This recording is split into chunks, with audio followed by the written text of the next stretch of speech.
Lifestyle Pirates with Big J and Adriano.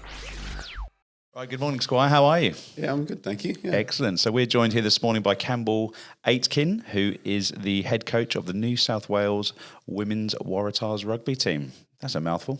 It is a mouthful. Yeah, It's a mouthful. thank you. Well, mate, congratulations on actually being appointed to the role. That was back in November last year, wasn't it? Yeah, that's right. I was the assistant coach the previous year, and the head coach. His wife was pregnant, so she had a baby in February, so he couldn't commit the time to the program. So I luckily got promoted. So Yeah, okay. Has it been a wee bit kind of bittersweet in terms of you being promoted to head coach, and then I guess this year not played too many games? yeah, I think so. I think I certainly look at it as unfinished business. I mean, we'd sort of made the grand final, and it looked like we'd be playing Queensland as usual in the grand final. And I think to have the season cut short, even though we were awarded the tournament and champions, it's you feel as though there's a bit of unfinished business there, and sort of certainly fires you up for the seasons ahead. Yeah, you kind of felt like that with Liverpool, a few weeks ago, didn't you? Yeah, definitely. It's good to see that they've actually won the championship, even though they just got flogged against Man City. But Yeah, I'm a huge Liverpool fan. It's so if you grew up in Scotland like I did in the sort of late 70s, early 80s, I think that Scottish spine of Hansen, Souness and Dalglish means there's only one team you could I support. noticed on your Twitter that you spoke about King Kenny. Yeah. Is it because he's Scottish you love him, or? Yeah, soccer's my first love. I love soccer, and I grew up playing soccer, and I sort of fell into rugby a little bit. But yeah, soccer was always my first love, and if I should have been playing centre forward for Man United, so I keep telling Mum and Dad when they sent me to a school that only played rugby. So I was sort of forced down that path a little bit. But I got up in the middle of the night and watched Man City Liverpool the other day, and I continued to do that pretty regularly. Yeah, nice. So you're a Liverpool fan, or because you said you're going to be a forward striker for Man United? Yeah, I'm a huge Liverpool fan, but just with Man United winning everything the last 20 years. Yeah, fair enough. So whereabouts in Scotland are you from originally? From Edinburgh, or just a little village just outside Edinburgh. Yeah. Sort of grew up in Edinburgh. Loved it, and it's a great place to grow up. The climate's not great, but certainly the people, and it's a beautiful city that you probably don't appreciate when you are growing up, how beautiful it is, and the certainly the castle and everything that surrounds it, and the history. And I said, when you're sort of 16, 17, you're not really caring about that, and it's not. I go back now reasonably regularly. I didn't for a long time, but now I go back and I'll be a tourist in my hometown, which is great. It's really good. Yeah, I actually got some news the other day because my mum's from Fife, and she grew up in Crossgates. Yeah. And there's an ice cream shop called DeVito's Ice Cream, which has been open for years, like longer than I can remember, and my mum, and it's just been sold. It's just shut down. Oh, wow. So there was a bit on the old family WhatsApp. There was like, oh, do you remember the oysters and all that? So it's basically like two little sponges that you put together with ice cream. DeVito? Yeah, DeVito's it was called. Yeah, Nice. So devastated. So did you get into rugby because of the school you went to? Then is that how it all started for you? Yeah, absolutely. I was, as I said, I always played soccer, and I was sort of, I'll give rugby a go, and didn't really have a choice at school. It was rugby was compulsory, and it just so happened. I think because of the sort of footballing background I had, it sort of naturally became a sort of kicking 5'8", if it were. So sort of fell into it, and I think that space awareness and what have you that certainly other sports give you. I sort of came to that new sport for me with that perspective, and it seemed to work out. It sort of came to a head when I was sort of 15 or 16. I had to choose one way or the other. I was really starting to take soccer quite seriously, and training with Dundee in the summers, and about to sign sort of schoolboy forms with them, but Mum sort of insisted that I sort of continue my schooling, so ended up just giving soccer away, I think, when I was sort of 16, 17, and taking rugby a bit more seriously as well. Yeah, okay. And what was it Why did you choose rugby? I was starting to get into rep teams around that same age when I sort of had to make that decision, and I think because school only played rugby, I was sort of forced down that path, I suppose, and I was quite happy to do it, but it's certainly the sort of sliding doors moment, as it were. Yeah, and we're talking union as well for the listeners and the viewers, you know. Up in Scotland as well. I read that I'm going to pronounce this wrong. I apologise. That you did some time at Boroughmuir. Yeah, there was a Did I pronounce that okay? Yeah, you did. That was quite good. There's a bit of controversy. I played for my back home. You leave high school, and my high school had a affiliated rugby team, and I played for them for 2 years, then left to go to Boroughmuir, which was one of our biggest rivals, and. Which wasn't the done thing back then, and the first game of the next season was against my old side, and there was a big banner across the stand saying Aitken is a traitor. So it was interesting baptism of fire. So it was pretty rough. And how old were you when that happened then? About 19. Right. Okay. How did that make you feel? To be honest, I think the circumstances, I'd sort of dealt with a lot of backlash when it happened, and I think that it made me a little bit more determined to certainly prove a few people wrong, and certainly that game, I think we ended up winning quite comfortably. So it was sort of it felt a tick in the box, but I think there's sort of a lot of water's gone under the bridge since then, and I'm still obviously good mates with the guys from both sides. So it's good. That's one of the things I liked about playing rugby is there's that camaraderie. There's that kind of professional camaraderie where on the game you're there to do business, but actually afterwards you're all there having a pint and having a laugh. Yeah, it's funny. It's not until I get a bit older that you sort of start to appreciate that. And I said to someone a couple of years ago that you'd always have that rivalry on the field, and everyone was trying to knock each other out, as it were. And now, certainly looking back, that I'm friends on Facebook with a bunch of guys that I didn't play with but I knew around the traps, and you know what, everyone's just good guys, and they're all trying their best, and you don't appreciate that at the time, and I think it's a unique part of rugby, I think. Yeah. What position did you play? I started off at 5'8", and then moved to fullback. So I think it was a bit too rough around that 5'8". So, do you know what 5'8" is? No, I know what it is in like imperial sizing. So 5/8 of an inch, but I'm not quite sure. Can you explain that for me? Yeah, you're supposed. No, for everyone else listening, obviously, I know exactly what it is. You're supposed to be this sort of ball player and make things happen. But I think.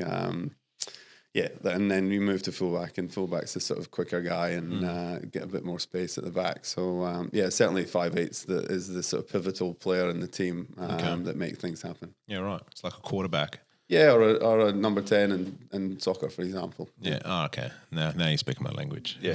Now I'm smiling. Yeah. So when did you move over to Australia? I moved over here in 2002. So I met my wife in London in 1999 or 98. Get it right, buddy. Get it right. Late 98. She's an Aussie. She was working over there. I was down in London playing rugby, and we were married in 2000. And then she was pregnant with our eldest in 2002, and.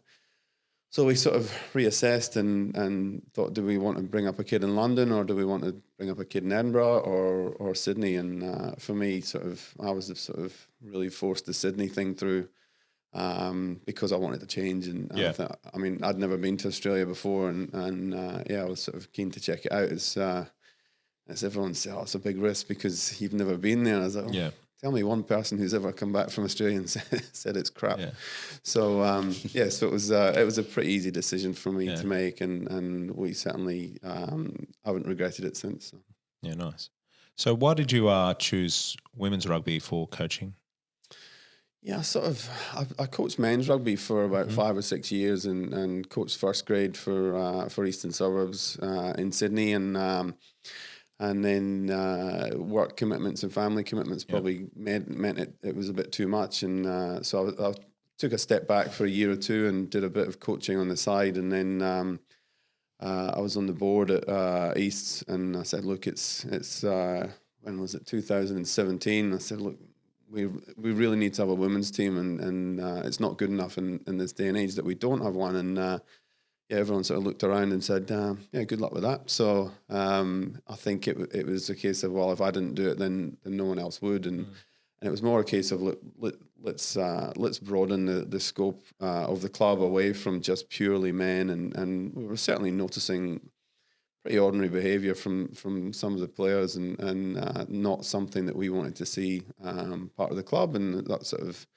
real rugby club, and all the boys get together and sing songs and make sexist comments and what have you. And I think we certainly looked at that and said, well, we've got a social responsibility here, being part of the community, to sort of broaden our network and make sure that that we do appeal to a wider group of people. And look, I've got a young daughter. At the time, she was sort of 7 or 8, and I was like, I don't want her being in that environment. And so, but it's such a big part of my life that I wanted to share something with her, and so she was a big part of it.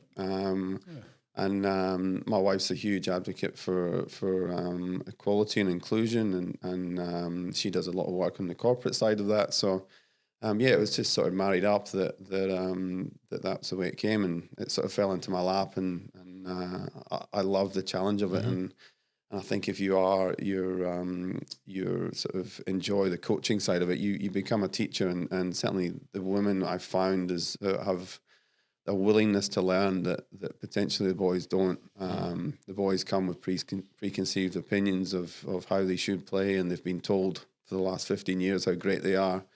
The women, certainly from a rugby perspective, don't have that, and it's been really refreshing to sort of come in and see people grow, and the confidence that they get, and people find a home. And I think if you look at some of the bigger girls, for example, in the team, and one of the things I love about rugby is that it caters for everyone. You get the big girls, you get the fast girls, and you see people who potentially have been shamed with regards to their body for a number of years, and all of a sudden find a home where they're welcome, and they're an integral part of the team, and you can see their confidence growing, and that's quite infectious. Yeah, that must be awesome.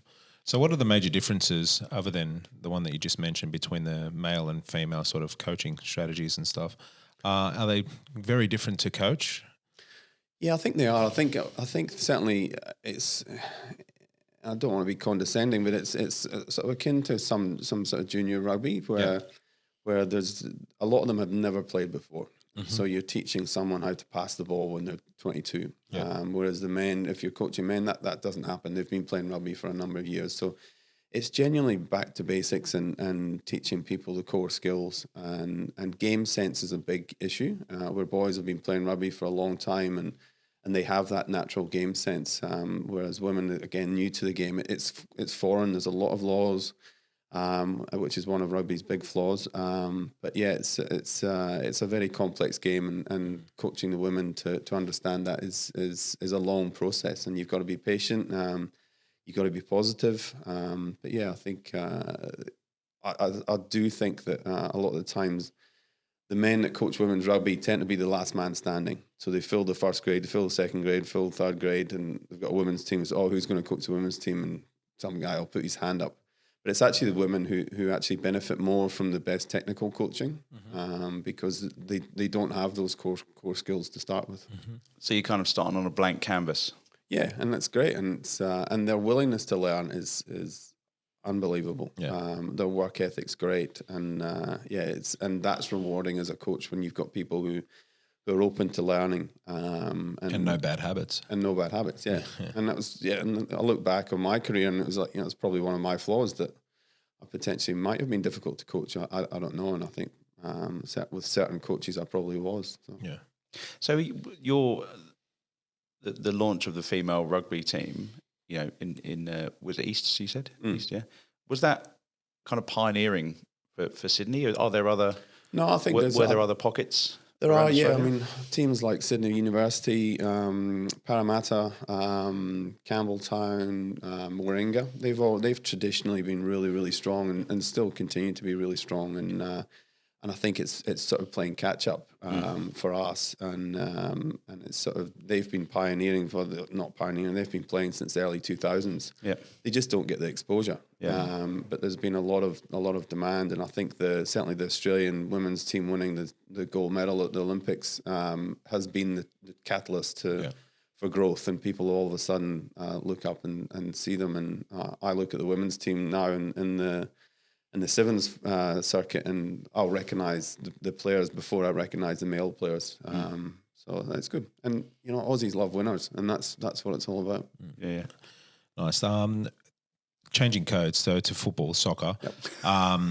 In 2023, Australia and New Zealand just won the bid to host the World Cup for football.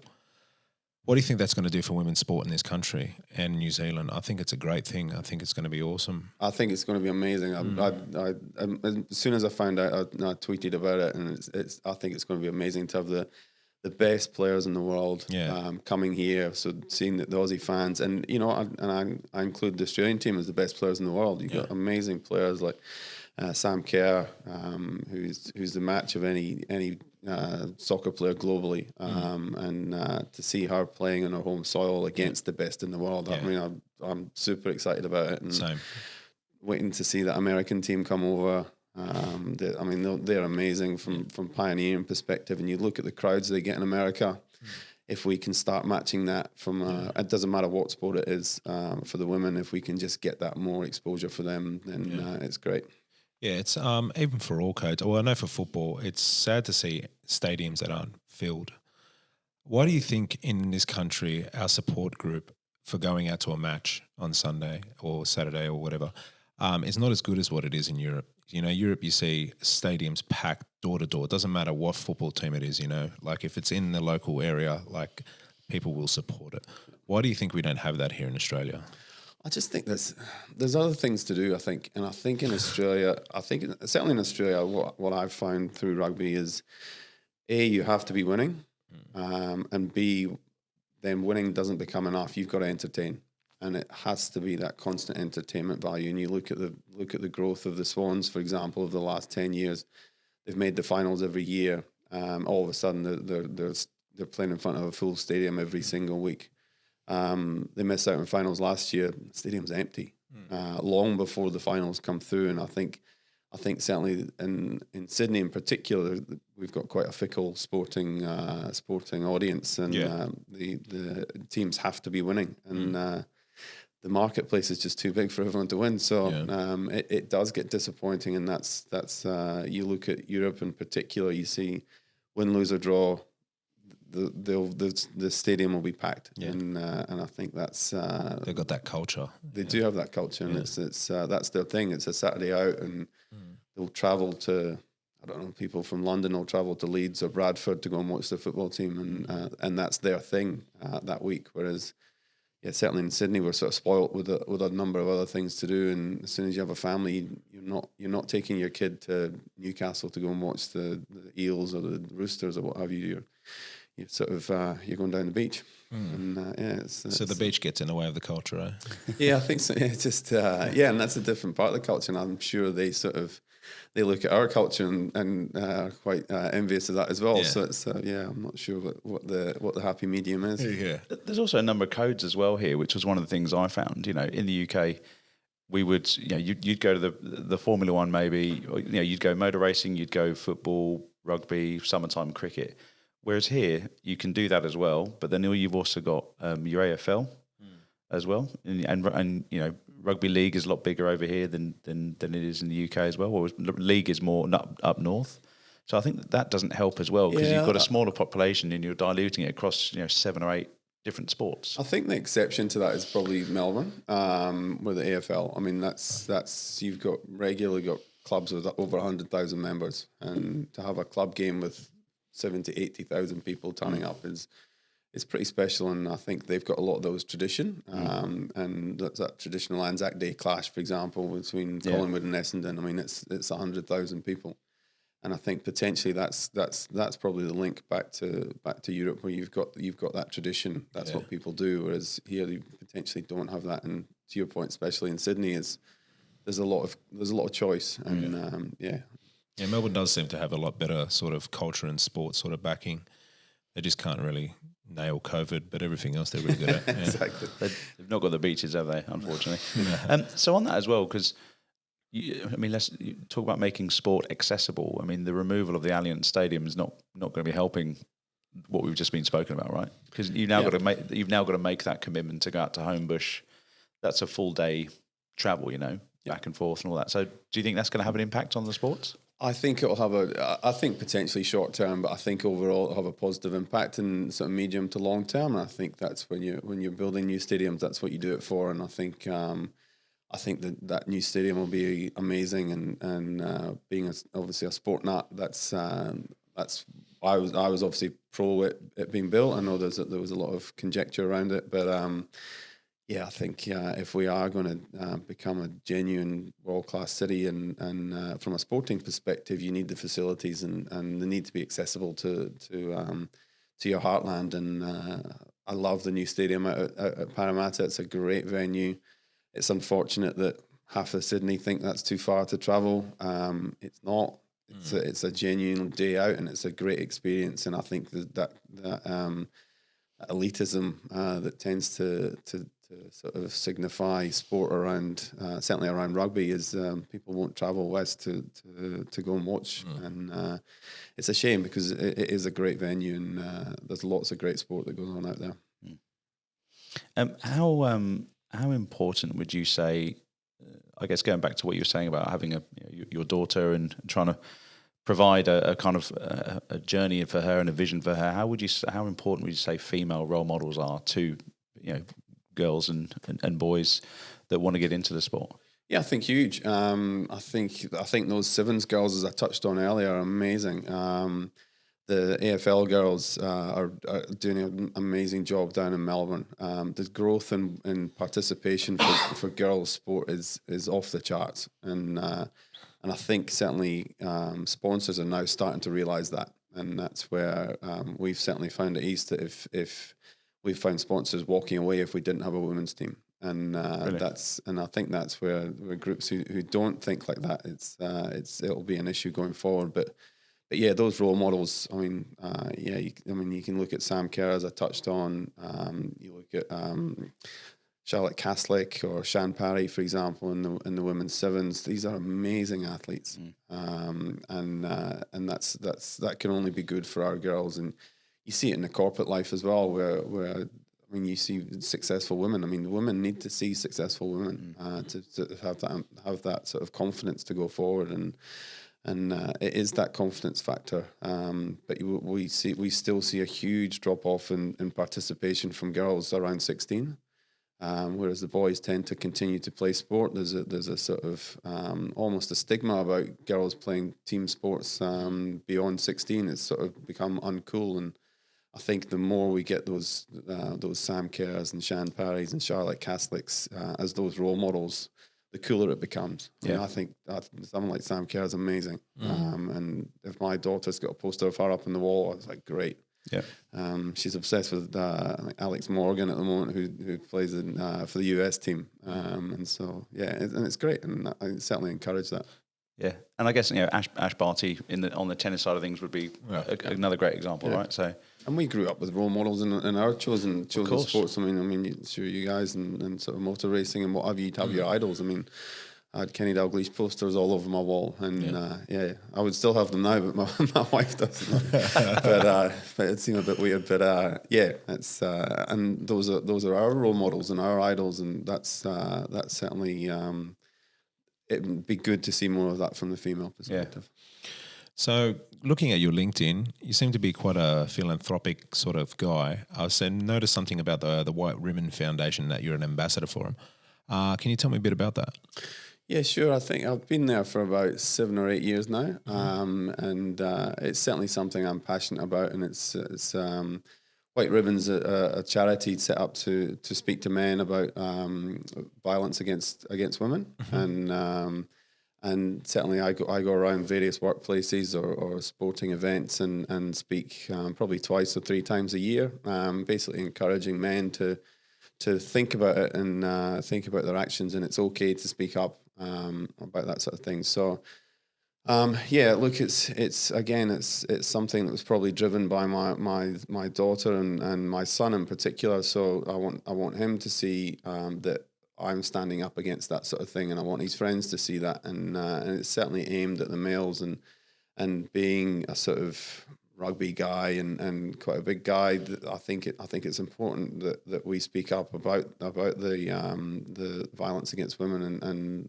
certainly the issues that women face that men don't face, and I think I think it's important for people like me who potentially have a voice and to show that and certainly teach my son and his mates and what have you that sort of thing's not acceptable, and if they do see it, then they need to speak out, and it's casual comments and what have you that we certainly encourage people to speak out against, which is sort of casual sexism, and that's certainly rife, I think, throughout the culture globally.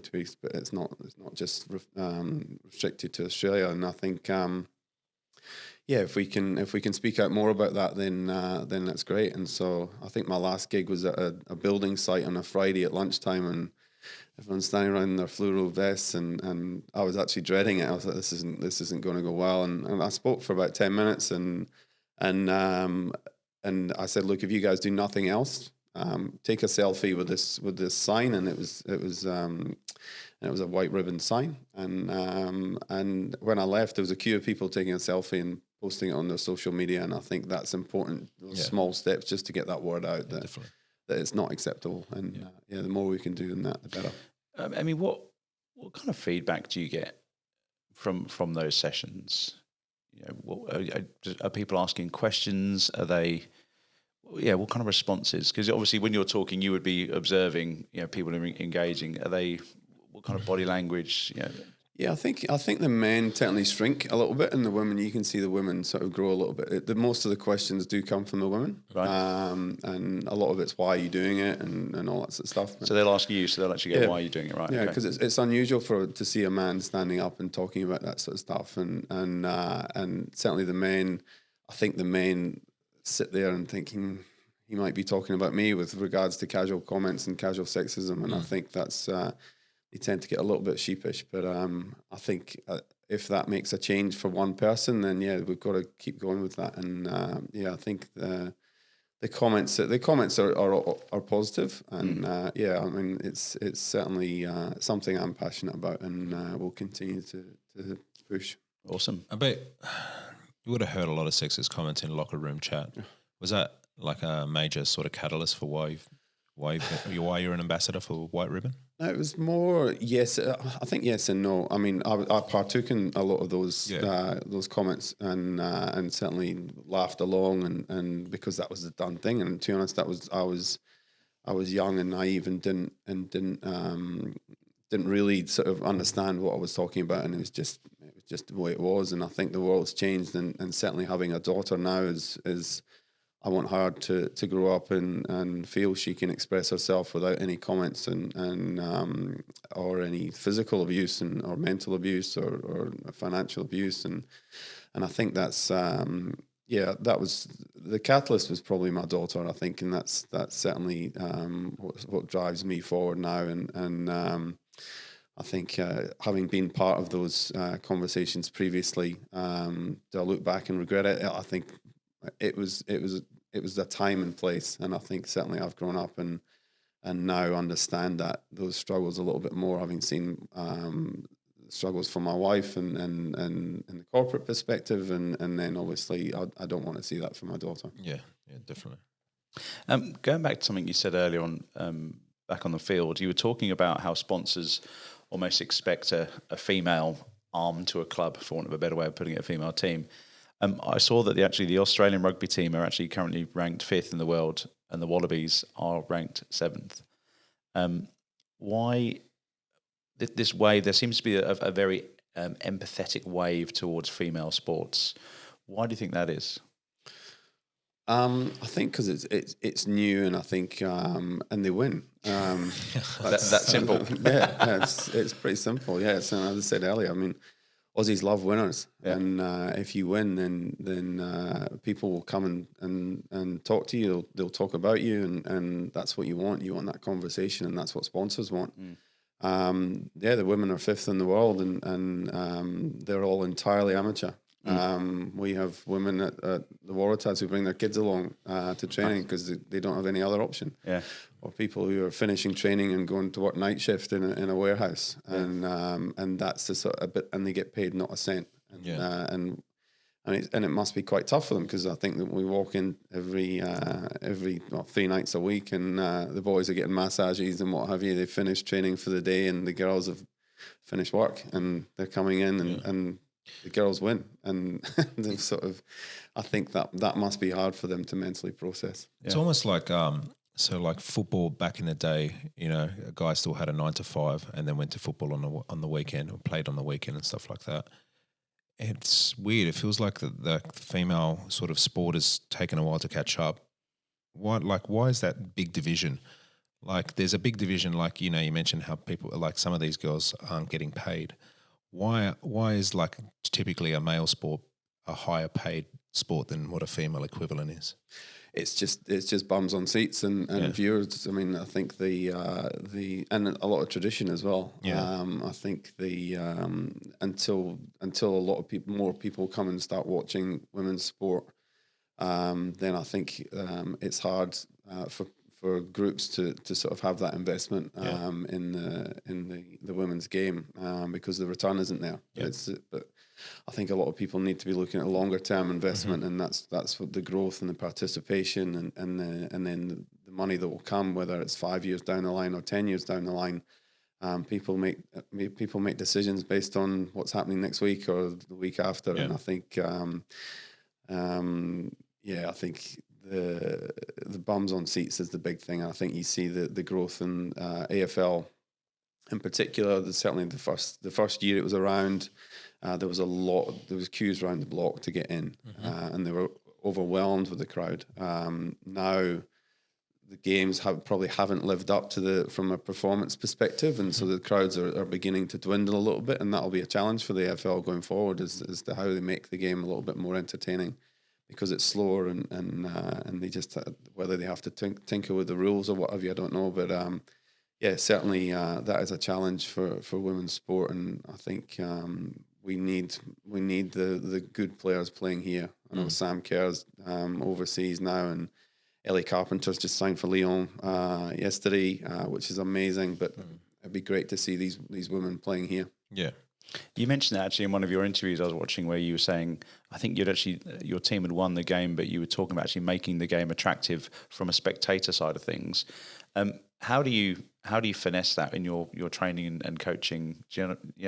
Yeah, I think. Look, I think we've got an obligation to entertain, and that's what women's rugby should be about, and women's sport should be about. I mean, it's almost as if the bar is higher for women, and they have to entertain. Yeah. Otherwise, they become the butt of jokes, and that's where the pressure for them to entertain is a lot higher. And I think that particular game, I was reasonably disappointed with our level of performance, and I think the expectation should be that we should entertain, and that's what we try to do. And so from a coaching perspective, we show them clips of great moves that have come, unfortunately, from the men's game, but we're saying, well, there's no reason why we can't do that. Yeah. So we sort of aspire to sort of implement that, and they embrace it 100%. And it doesn't always come off, but if the intention's there and they want to entertain, they want to take risks, and risk taking is a big thing. We were saying, you will never be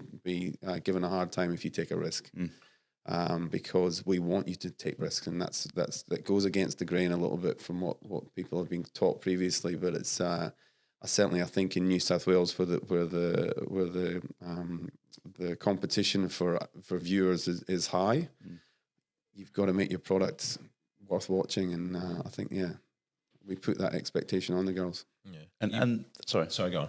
I was going to say, and they seem up for it. Watching the videos, they're not there. They're not mucking around. No, they're great, and Yeah. I think if more people watched it, they'd realise that as well. And I think we played Fiji earlier in the year, and that game was. There was some of the tries were as good as you'll see in any men's game, and it was amazing to watch, and two genuinely good teams going against each other. And I think, the more, as I said, unfortunately, it's not on TV, and so it's difficult to get that viewers audience up there. But that game in particular was amazing, and our girls were brilliant that night, and it's pleasing. Do you think commentators play a big part of it as well? Because you watch, say, like if I watch A-League and the commentary is woeful, look out, in comparison to like English Premier League. I know recently on Twitter you mentioned the difference between New Zealand and Australian like sports is that the commentary is the major difference. What do you mean by that? Like, I mean by that, I mean the Australian commentators. I mean, there was a game last night with the Waratahs and the Reds, and the commentators are complaining about referees, and you can hear them groaning in the background, and they don't talk about the technical aspect of the game. And I think they're just old school, and you know that audience is for middle-aged white men. yeah, And that's not what the audience that we want to be trying to attract. I mean, that's a very, very narrow audience, Yeah, and it's an definitely. elite private school audience. And if for rugby to grow in particular, I think we need to start making it a bit more exciting. And at New Zealand in particular, their commentators are insightful.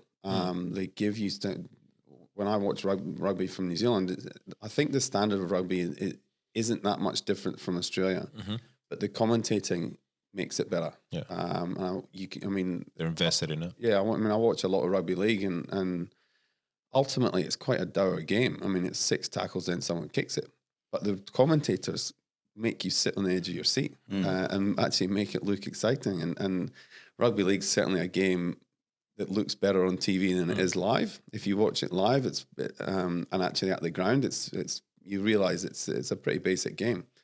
But if you watch it on TV, it's exciting. Yeah. And AFL's probably the opposite. If you watch it live, it's a great game to watch, and you can see everyone running around. And if you watch it on TV, it's pretty narrow. So, but yeah, I'll certainly take your point on the soccer in particular. I mean, some of the halftime comments and stuff from people who've played third division in Belgium. It's pretty difficult to take, especially when you're used to the sort of the Roy Keanes or Gary Nevilles of this world, who I find are quite insightful. Yeah. I was always an Andy Gray fan when they were commentating. I thought he was pretty good back in the day. Yeah, And a fellow countryman as well, eh? he is. Yeah. So what's your thoughts actually on the state of rugby here in Australia? In the UK we had the World Cup. Unfortunately, we didn't win when we hosted, but we gave it a good go. And I think the state of England rugby is in a great position at the moment. I think we're really, really doing well. What's the state, in your opinion, for Australian rugby? I think rugby globally has never been popular. I think if you look at the Northern Hemisphere, you look at New Zealand, you look at Japan, Argentina, rugby has never been more popular. You look at the French and England crowds for club games, and Ireland in particular have been packed out every single week. And then you look at the Waratahs, which is Super Rugby, and it's you get 8,000 people or whatever. And I just think back to my comment earlier, it's a crowded marketplace, and you've got to be winning. The Wallabies aren't winning, so no one watches.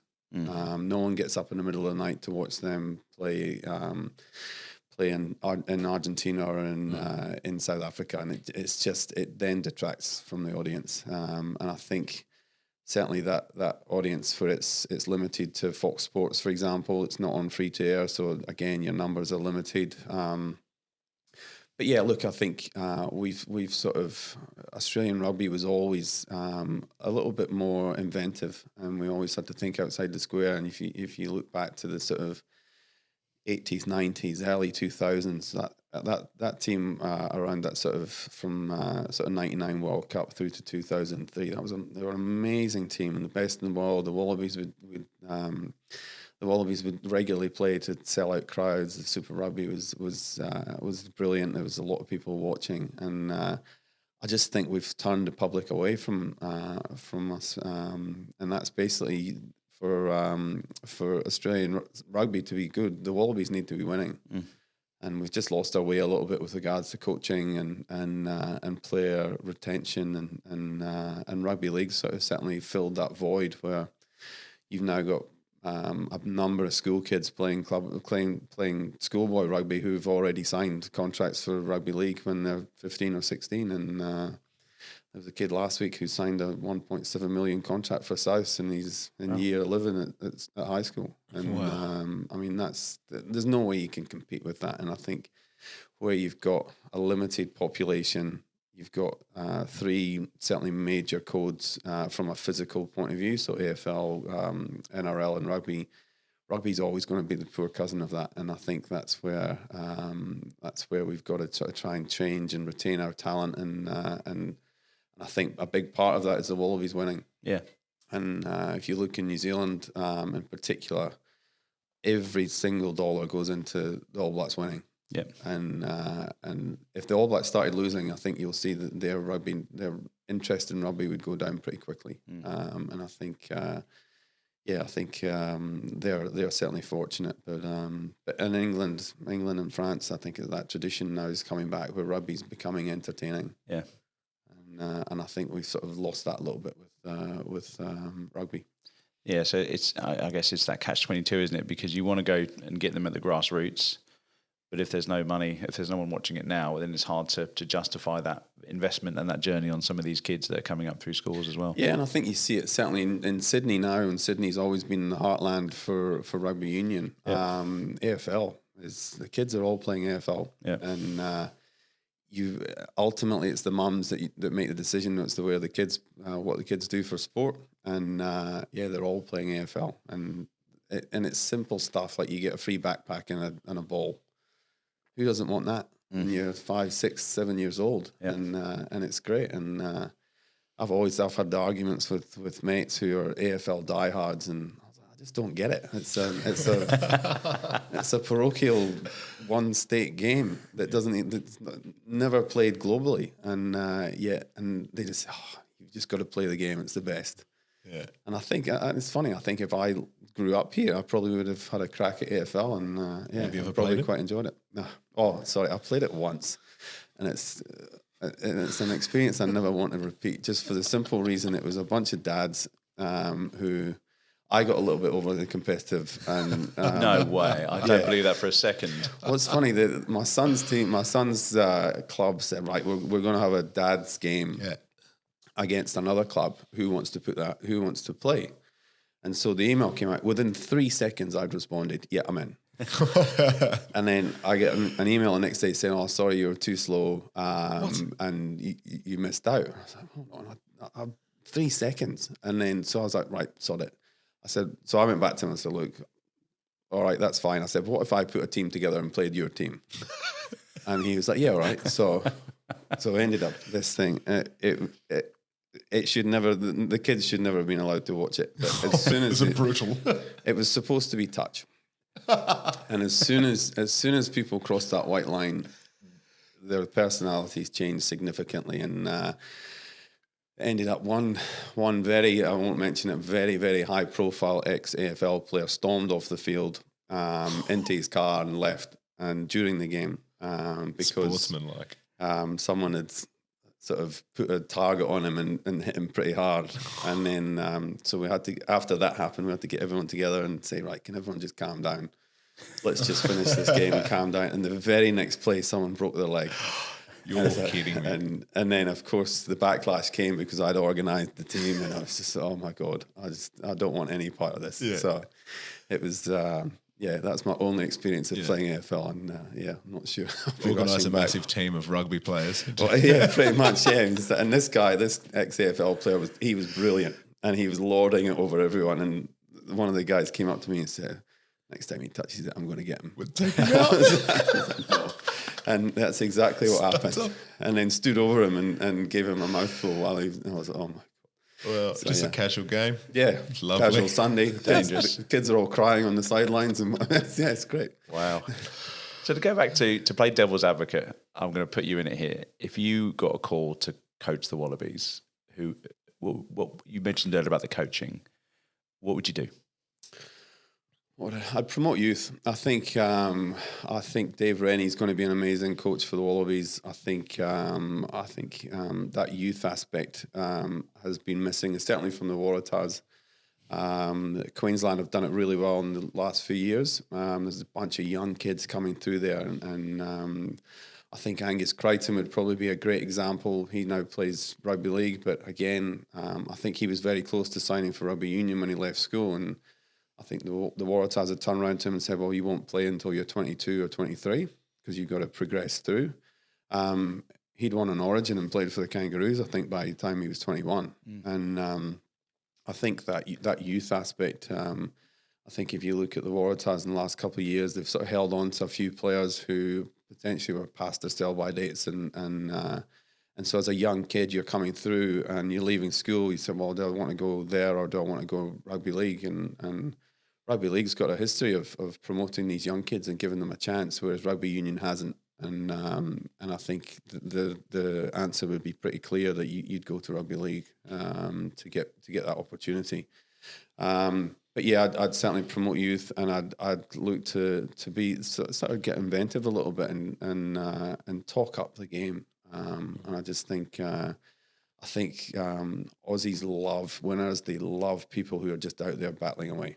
And if you're out there giving your best, then you'll get respect. And I think the Australian cricket team's sort of beginning to win back that respect because there are a bunch of young kids who are out there representing your country and on foreign soil, and that's a big thing. And certainly playing attractive rugby and getting bums on seats is the way to go. And I think that's certainly what I'd do. I think we've lost our way a little bit there, but yeah. So on the promoting youth bit, I was reading that you were part of a Scotland international talent program, and you were basically, am I right in thinking you were kind of recruiting people, or you were looking at people over here in Sydney to play for Scotland? Is that right? Scout. Yeah, that's right. Yeah. So still am. So what tends to happen is that it's mainly agents. A lot of these young kids now have got agents, and they'll phone Scotland or get in contact with Scotland and say, "Oh, I've got this young kid who's Scottish qualified. You should have a look at him. He's the best thing in the world." And then what tends to happen then is that Scotland will get in contact with me and say, "I've got this CV or video package from this kid. What do you think?" And I've never heard of him, and so do a little bit of research about them and about their character and who they are and whether or not they're actually just chasing dollars or whether or not they genuinely have an interest in playing for Scotland. And I'll give my feedback and we've sent a few players over there. But yeah, I think it doesn't take up a lot of time, but it's nice to give back. Does it keep you in contact with, keeps you kind of in contact with your home as well? Yeah, it does, and certainly from a professional development perspective, for me, from a coach as well. So I'm good mates with the Scotland coach. I'm good mates with the Edinburgh coach, and when I go back there, they certainly encourage me to come in and watch them training and certainly spend some time with them. And I love that sort of thing. I love traveling I go to America every year to look at sport. And I'll go to college football games, I'll go to basketball games, I'll go to American football games, and just I love that and just learning. And I think it's certainly my family think I'm weird because I stand behind the posts and watch a game and analyse it, but I think that's the best view you can get of it, so you can see the space and what have you. But it's great and I love it. What's your favourite over there in the US to go and watch? I love college football. College football. I think it's amazing. I think they're not. It's really big, isn't it? It's massive. Yeah, it's and the tradition around it is. I've been to some amazing games at the Coliseum in LA, Notre Dame, just outside Chicago, Texas. I went to Dallas Cowboys Stadium, awesome. and it just blows you away. There's 100,000 people watching college. Why sport. is it so big? I think again that tradition. I think where there's not a lot to do, they don't have. Certainly the college aspect of it is if you go to that college, it tends to dominate that town. So they're not in big cities. These are sort of smaller towns, and Austin, Texas would be a great example. Notre Dame's a great example. The university is the town. and people go there on every Saturday night or every Friday night. It's an event, and they love it. It's like, I know you'd probably liken it to someone that lives in Liverpool. They go to Liverpool and watch Liverpool play, or they go and watch Everton play on a Saturday. That's their thing, and that's what they do, and they love it and have a great loyalty to that. I think also, sorry. It looks like there's like a lot of money spent on that sport, the college football. Like everyone's wearing proper headsets, everyone's got proper uniforms. Like it's not a cheap thing. It looks like a Super Bowl, and it's just college football. Like it's so crazy the amount of money that they put into that, and it's all through TV rights. Yeah. And so, because it's every game is live on TV, and so there's huge money in the TV rights for that, and they don't pay their players. So actually, their outgoings is oh wow, is it's actually quite small. So you don't get paid college football. No, you don't. Okay, so you do it for. So they keep all the. Yeah, so they keep all the money, all the revenue, nice. and it goes into facilities. Their stadiums are amazing. I mean, it's ridiculous, and sounds like a great business plan. But what's happening now? Certainly from a female perspective, again, it's sort of it's always been around the American football program, and now the sort of colleges in the US are being forced to spend equal amounts of money on female sports as they are on male sports, and it's changing significantly. And I went to University of Southern California 2 years ago and got a tour of their facilities, and the female changing rooms and the female gym is way better than the male gym, and it was empty at the time, and but it was amazing, and it's great to see those investments in female sport, and it's mandated, but if that's what it takes, then that's what it takes. Yeah, as well. Like when you go and see sports in America, it's so infectious, the atmosphere to be there. Like it's a real entertaining. Where I remember going to see Golden State Warriors and Charlotte Hornets when I was in San Fran, and I think I was the only guy that rocked up in a non-Warriors t-shirt. But by the end of it, mate, I was fully decked out. But because you just feel that they make it so inclusive, there's such a culture, and you've got families there, mum, dad, couple of kids, and they've got the cheerleaders on at half time, they've got the mascots going around the court. They really make it a spectacle. The event, the event itself is massive. I mean, the singing of the national anthem before every game. I went to a game in Chicago with the jets flying over, and you say, "Wow, how good is this? What a great event!" Crazy.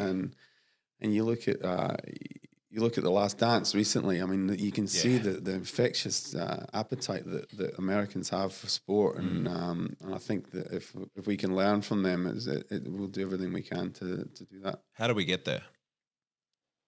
It's a lot of it's investment and time and getting the right people running the game.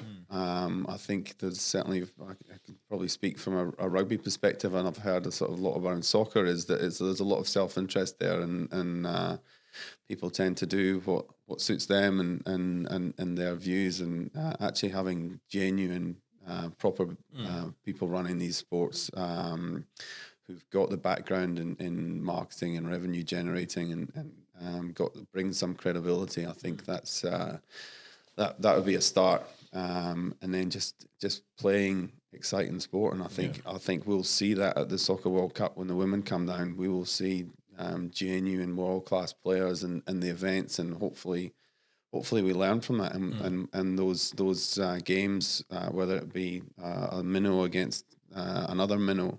It's an event, and we want to take our families along, and we want to take the kids to watch and make it a genuine day out, which is sort of missing at the moment. And I think, I think that sort of, if you look back to early 2000s, Aussies were the best in the world at a lot of sports. Yeah. The cricket team couldn't lose, the rugby team couldn't lose, the Kangaroos were winning constantly, Socceroos were qualifying for World Cups. Yeah. We were hosting the Olympics.